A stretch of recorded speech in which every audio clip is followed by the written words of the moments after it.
it's Missy Wolf, and I am here with Barbara Horan of the Texan Theater. How are you today? Oh, I'm doing awesome, thank you.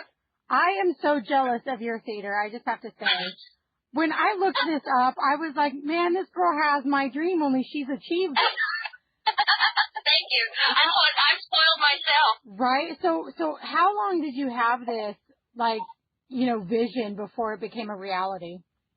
Oh, it was kind of I don't know if accident is the real word.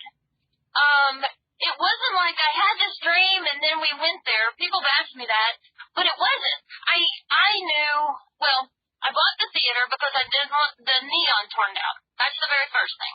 So I repaired the neon, and then I had a consultant come in. He's actually a lighting consultant, but he just likes to see old theaters in their oldness.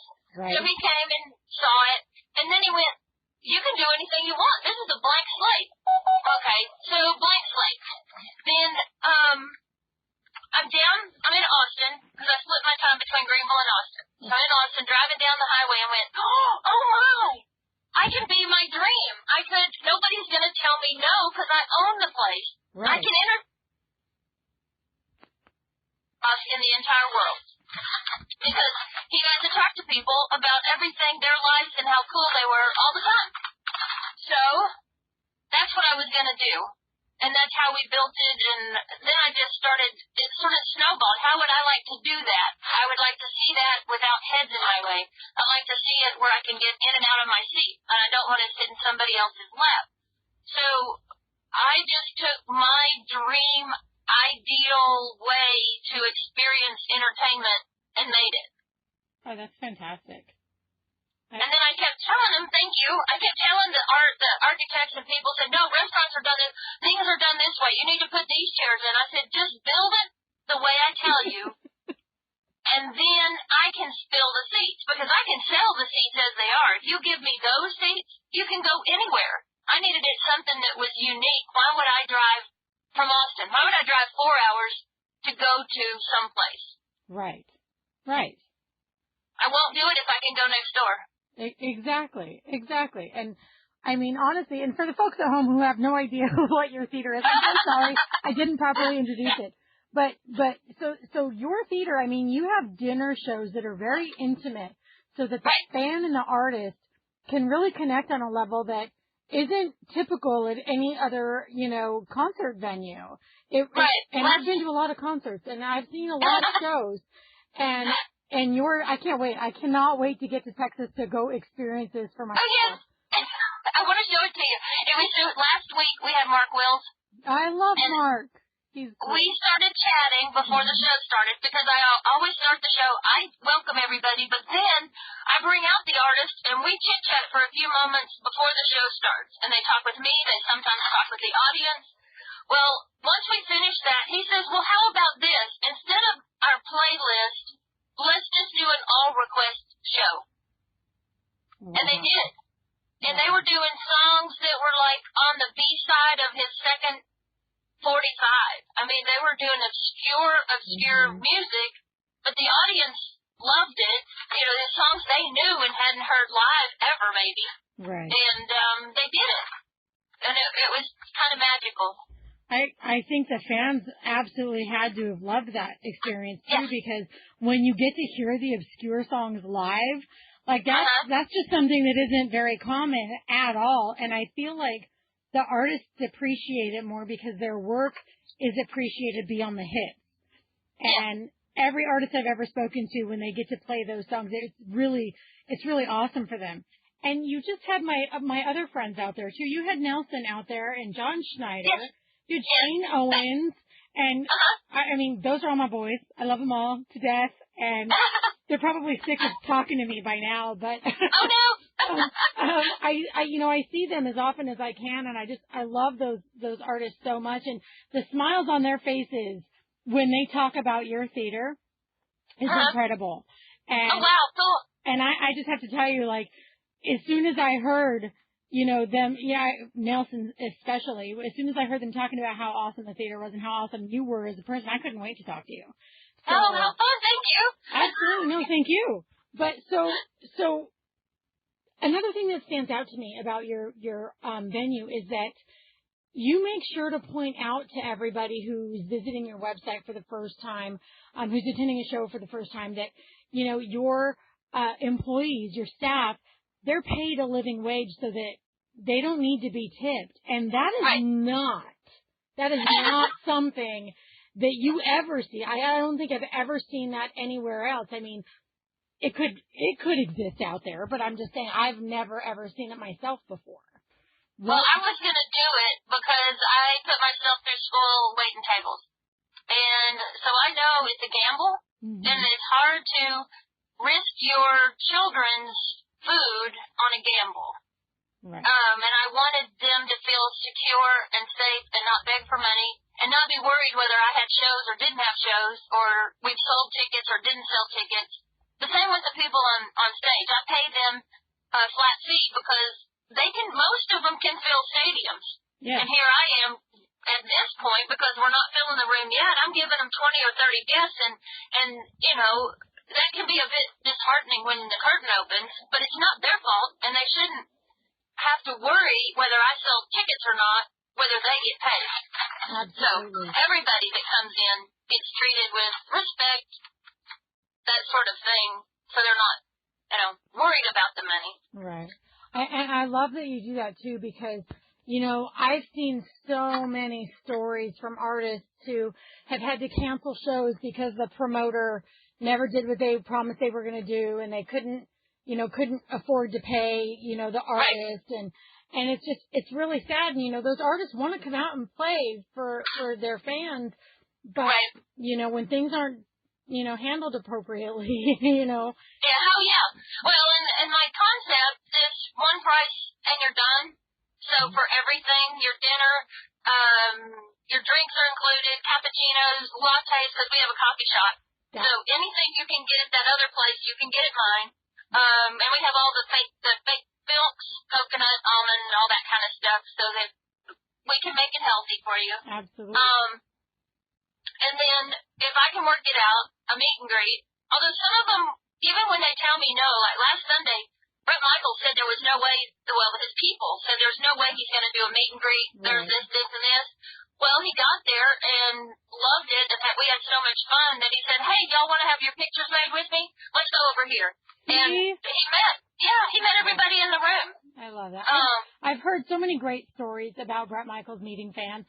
I haven't been able to meet him, but Tommy, who obviously is my husband and the co-founder of Center Stage Magazine, he's been able to meet him. And, he sent me a selfie with him one night that I couldn't share, and I was really kind of pissed off, but I was happy at the same time.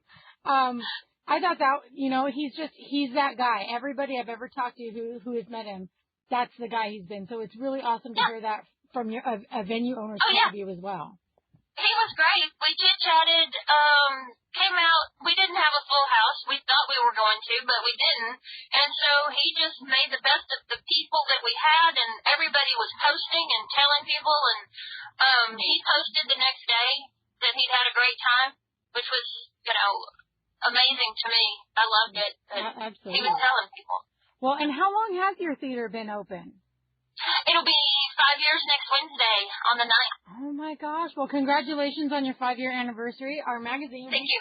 Yesterday was our 4-year anniversary. Oh, cool. Isn't it exciting?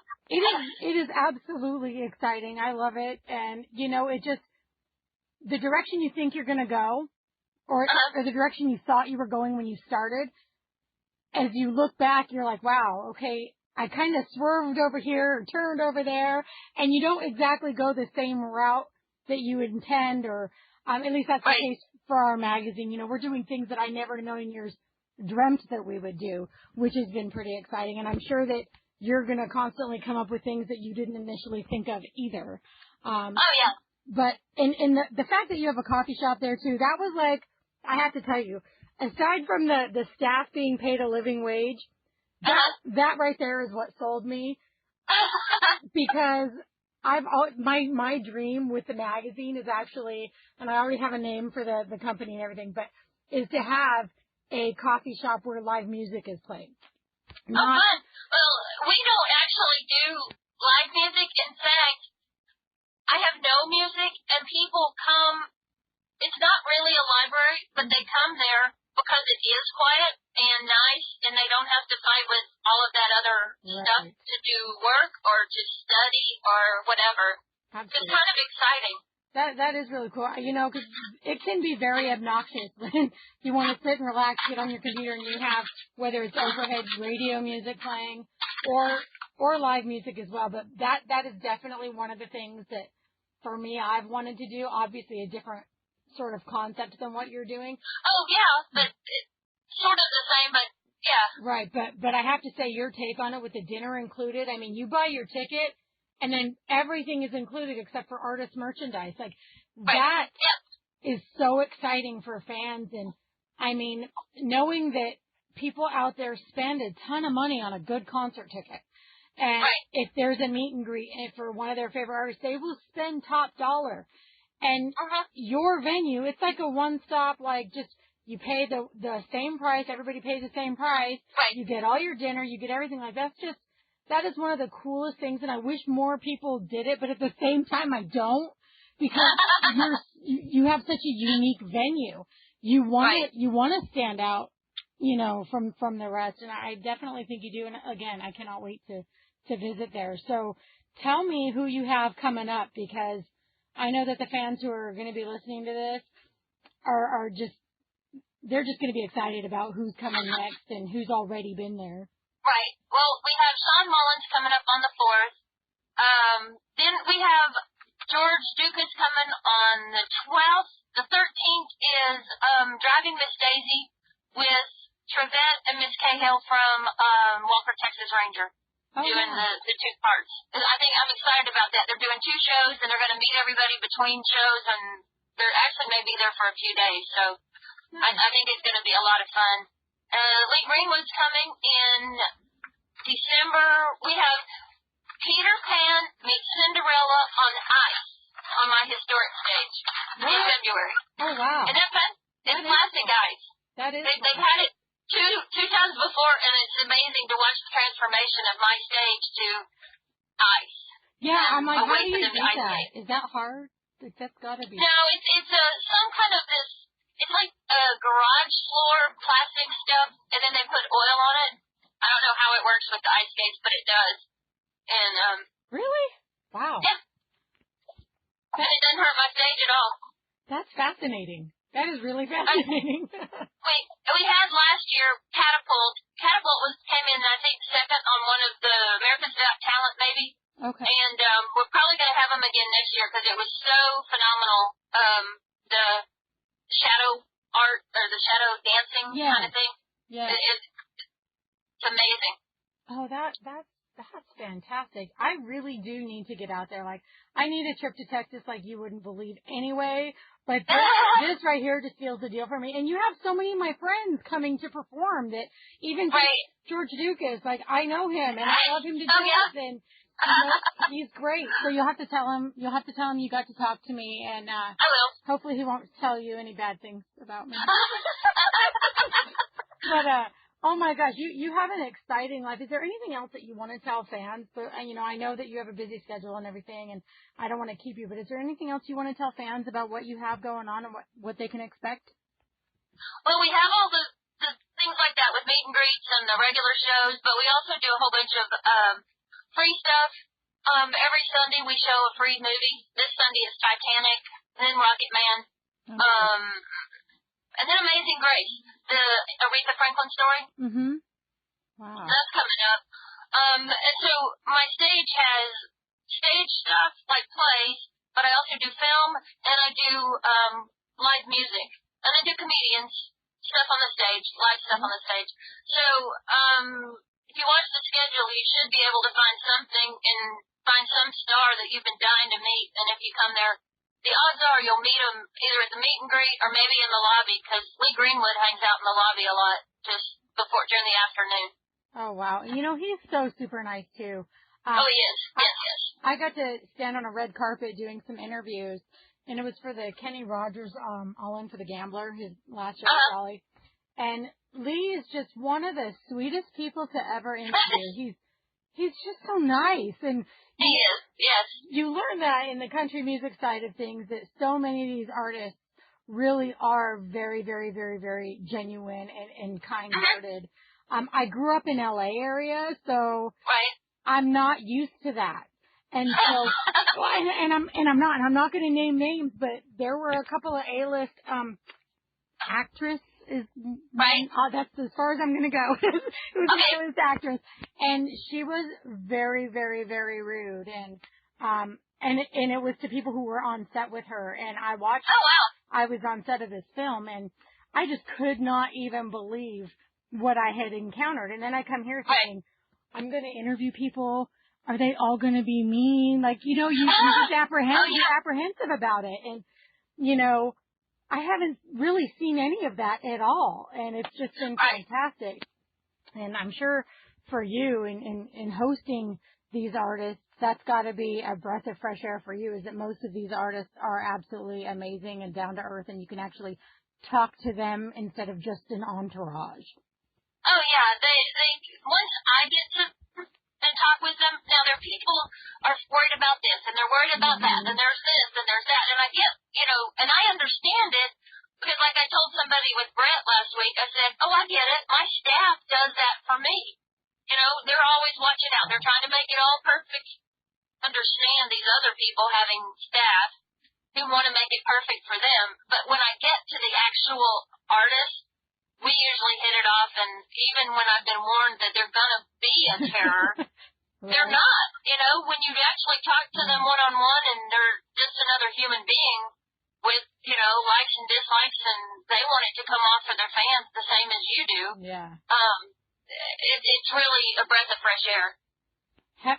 Out of all the artists that you've been able to talk to and get to know, is there one artist that has just stood out to you as far as maybe the most, like you went into it thinking that you were going to be intimidated, and then they turned out to be the exact opposite of what you thought, or vice versa? Has there been any standout moments to you that you'll just never, ever forget? Yeah, one of them happened recently. Of course, people ask me what's the best show, and almost always I say the last one. But a couple of weeks ago, Bill Engvall was there. Okay. We both went to the same college. He's a sweetheart. But like I said, I do this little chit-chat to begin with, and we were kind of getting going on the chit-chat. I was like, but we need to let you do your thing. And I was trying to get off stage, and he goes, no, stay. Well, we did 2 shows that day, and I talked with him between shows, and then at the second show, he said, well, why don't you just stay on here the whole time? So I'm on stage with him, sort of playing off of, we were talking earlier, and he tells stories that he's told me, but he didn't tell me all the story and this kind of thing. And then I shared with him a funny story, and he asked me to tell his fans my funny story. And I was just like, that's so gracious to share your stage and your time with your fans with somebody. Exactly. And that makes me so happy to hear. And honestly, I mean, when you're the one who's, obviously the one who's supposed to be making everybody laugh, and there's all this pressure on you, you got to be funny, got to be funny, got to be funny. So when you yourself hear a funny story and you want to share it out there, like, that had to be a special moment for Bill too. Honestly, I mean, to have the opportunity to do that, I don't know how often. I mean, I've seen so many of his shows, and it's just him. It's not him, unless it's the blue collar comedy tour, right? And it's just 4 guys. But I've never seen him just, have somebody on stage, here, tell a funny story, who wasn't on the bill. Like, that's fantastic. Yeah, it was really pretty amazing, and after the fact, I don't really think about it while I'm doing it, and afterwards I'm going, oh my goodness, what just happened? And it was pretty amazing. So he's coming back. Oh, good. There's most of the people who have been here. If you see that I've had them, the odds are they will be back, because they have a good time. Yeah. This will be the 4th time Lee Greenwood's been here. Oh my God. Billy Bob Thornton pretty much comes every year. Does he? Yeah, he comes in July. Okay, now I am such a fan of his movies, and I'm a fan of his music separately, and I just feel like I don't know, I feel like he'd be one of the most amazing people to just sit down and have a drink with and just talk. Yeah.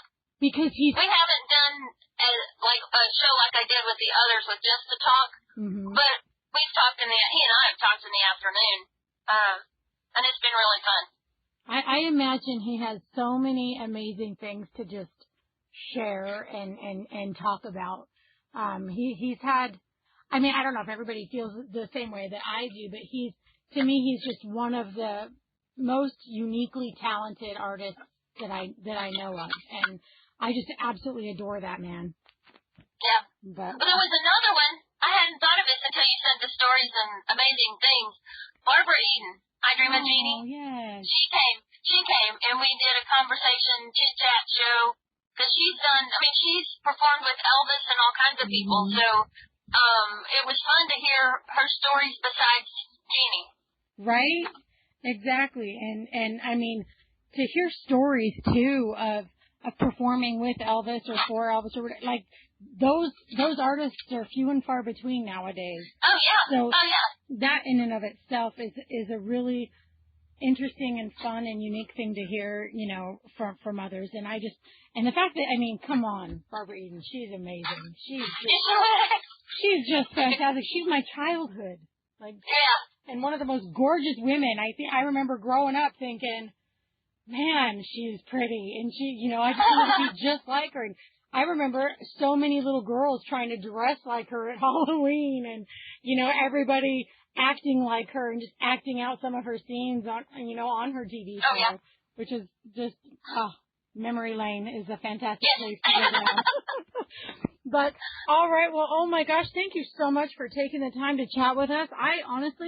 I think that I need to get Tommy to Texas, and I think we need to come to one of your shows, and I think we need to, sit down on camera and actually have an on-camera conversation and I don't know, put our heads together and figure out how we could do another fun interview and that'll engage some more fans and maybe include them. I think that would be great. That would be awesome. I haven't ever included fans, so that would be fun. See, that would just be, well, I mean, that way they can ask you some questions or, maybe present you some ideas or have you ever thought about this or that, because everybody thinks differently. And I think that should be celebrated these days, not, no, I'm not going to go there, but I just think everybody's individual thoughts should be celebrated. And I really think that people can benefit from that. And it would just, honestly, it would just be a lot of fun you're such a fun person to talk to. It would be a really fun day for me. And I'm being selfish by suggesting this. I want to make it happen.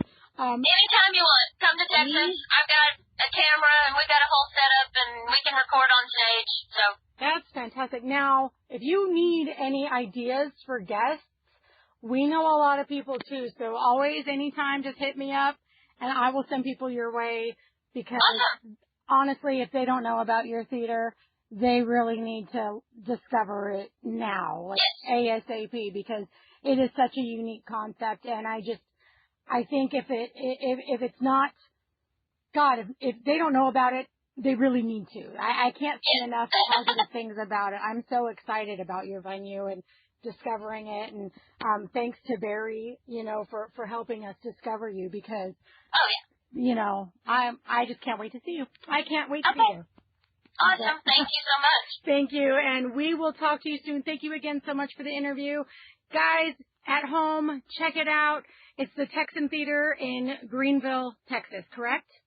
Yes. And that's the website, TexanTheaterGreenville.com. There you go. No excuses, guys. Until next time. We'll see you soon.